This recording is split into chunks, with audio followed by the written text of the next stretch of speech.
Your first step to win at fantasy football is getting your early round picks right. Here are 5 players you should think twice about earlier on in drafts. This is a list of the most touches over the last 12 years, and Najee Harris, his 381 last year, was 7th most during that span. Now here's the interesting thing. The remaining top 10 running backs on this list saw their average touches the next year decrease by 23%. And if you take that 23% average, put it on Najee's touches for last year, just for entertainment purposes, heading into this year, you would expect 88 touches to be dropped on average. Now here's why this is concerning. Najee ranked outside the top 50 running backs, 53rd in true yards per carry last year. That's an efficiency metric, and he was 28th in big plays, breaking runs of 10 plus yards. In short, Harris was just not good per touch last year. But here's the good news. Mitch Trubisky is trending to start the season, and he targets running backs at an above average clip. However, that was with Tariq Cohen at running back, and Tariq Cohen was literally the most efficient running back in the NFL as a receiver in 2017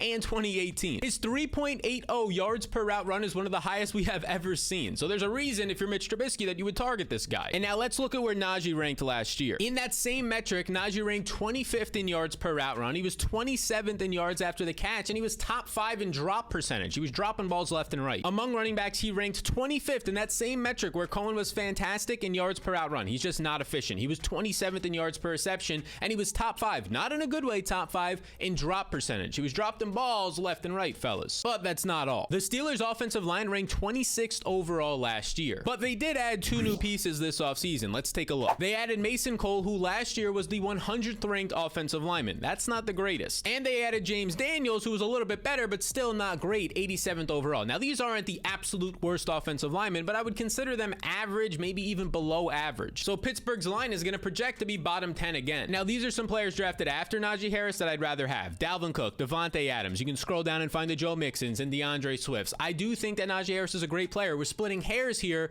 I'd rather have these guys. And another guy that goes after Najee Harris, often taken in the second round, is A.J. Brown. And on average, he's being taken ahead of guys like Keenan Allen and Michael Pittman, which I find to be a mistake. Last year, Brown ranked 24th in points per game. Now, here's why this is interesting. A.J. Brown is now an Eagle. And get a load of these schmacks. The Eagles ranked 29th in passing plays per game last year, which is 17% less than the Tennessee Titans, who already didn't pass that much for Brown last year. But that's not all. Because Jalen Hurts targeted wide receivers last year, this column, 51% of the times. That was the 4th fewest rate in the NFL. Now, we expect this number to increase with Brown now in town, but so will Brown's competition. Last year, he was playing with an injured 32-year-old Julio Jones and Nick Westbrook, but he now finds himself competing with Devonta Smith, who was a top 15 wide receiver last year in efficiency as a rookie, and the number 1 tight end last year in terms of efficiency metrics in Dallas Goedert. I'll be honest, I'm not even positive he leads the team in targets, yet he goes as a top 10 receiver. But I am sure this next running back will lead his backfield. Now, Derrick Henry here has seen his efficiency drop, fellas, for 3 straight years. He ranked 43rd in running back efficiency. These metrics he was top 10 in years ago, and that was behind Samaje Perine and Ronald Jones last year. He was less efficient than those guys. And look, efficiency drops should be expected because Henry is an aging back who has seen heavy volume. I mean, he literally has the most touches in the NFL since 2019, even though he's played fewer games than everybody else on this list, including guys like Zeke, who have 9 more games than him. He still has the most touches. And now Henry is entering his age 28 season. So the question becomes, will Henry and his offense be efficient in 2022? Because quarterback Ryan Tannehill, these are his stats right here. Yards per attempt shows quarterback's efficiency. He's coming off of his worst efficiency season since 2013. You can date back all the way back now for about 6-7 years. And now A.J. Brown is gone. Some guys that go after Henry that I'd rather have are Stephon Diggs, Dalvin Cook. You can go down and find a Joe Mixon. You can find even an Aaron Jones. So I want those guys, but this next wide receiver goes far too early in drafts. Marquis Hollywood Brown has never finished as a top 20 wide receiver. He came close last year, finishing 21st in points per game. Yet he currently goes off the board as a top 15 wide receiver, even though he's switching to a new team. The trade to Arizona, plus the Hopkins suspension, have drafters eager to select him. But here's why you shouldn't. Over the last 2 seasons, Brown ranks outside the top 40 in wide receiver efficiency. He was 35th last year and 47th the year before that. So he's not winning after the catch. He's not getting open on his own. So what is it that's getting him there? Well, it's the targets. Over the last 2 years, he's top 10 and 7th last year in target share at 26%. But here's the issue. No player in Arizona saw over a 20% target share last year. And this includes stud wide receiver DeAndre Hopkins, who topped out at 20%. Now, you may just be thinking, well, maybe his overall targets will go up now that he's on a team that passes more and Hopkins is suspended and Christian Kirk won't be there. But this is very unlikely. Brown saw 145 targets last year, top 10 in the NFL. It's really hard to get more than that. And since 2010, only 7% of wide receivers have averaged averaged 145 targets over a 2-year span. You should consider grabbing Michael Pittman and or Cortland Sutton instead of Brown in this range. And you can see in my top 200, I have Hollywood Brown as my 58th overall ranked player. He goes in the 3rd round as the 36th ranked overall player. So 22 spot difference, meaning I'm never getting him. And if you want to increase your chances at beating your friends and winning your fantasy league by gaining access to the top 200, my player tiers, my wants and avoids list, you can get the Supreme Cheat Sheet as a free add-on by using the link in the description. Just check out that link to learn more. Now, you should be passing on this next guy in drafts. Jerry Judy is often taken in the 4th round, but believe it or not, he's the 3rd wide receiver on his own team, because in 2021, this man right here, Tim Patrick, played 82% of the snaps. He was starting in 2 wide receiver sets, and Judy was not. And I know what you're thinking, but Sal, he was hurt, and you're correct. But this is factoring in the games just where he was active. Here's another way to look at it. Judy only played 64% of the snaps, so 36% of the time he was not out there for Denver's plays, which ranks outside the top 70 wide receivers in the NFL. Yet he's currently being drafted as a top 20 receiver. And that's not all. Denver gave Tim Patrick a 3-year, $34 million contract extension in November, which ensures that he'll be heavily involved in 2022. And now KJ Hamler is back, and he profiles out to be Russell Wilson's new Tyler Lockett, his new deep threat. Because as we talked about in a recent video, Hamler has top 1% speed, 4.32 40 at the combine of all time. So here's your takeaway. If Judy is not in on 2 wide receiver sets and does not profile out to see a lot of deep targets, then where does his 4th round upside come from? Instead, you should consider taking Rashad Bateman or Brandon Cooks at this point in drafts. Now, all these players are great. There's a reason they go early in drafts, but some have more red flags than others. But if you want to see the green flag players, the guys who are set to break out at the wide receiver position, you need to check out this video right here. And then put your hands in the air like you just don't care, because you know those schmacks before your friends do.